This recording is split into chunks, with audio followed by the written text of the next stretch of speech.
Hey guys, James here. Today I'm gonna show you how to install Git on an Ubuntu machine.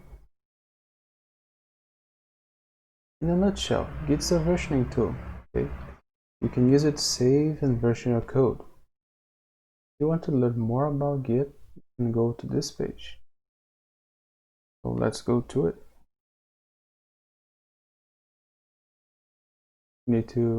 Let's open a browser.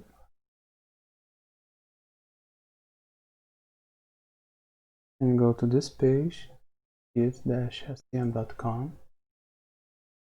Then we go to download session, and go to Linux Unix session, and here's the command we need to execute. Right? So let's open a terminal.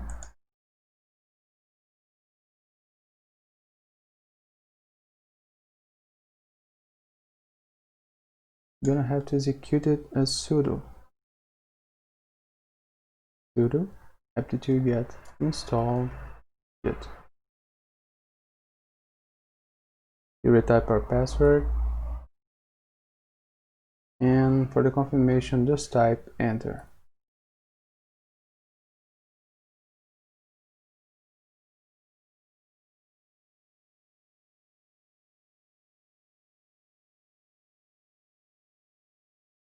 Okay, it's finished, so let's check it. I'm gonna clear the terminal and type git / version, and that's it. We're done. Thank you for watching, and see you next time.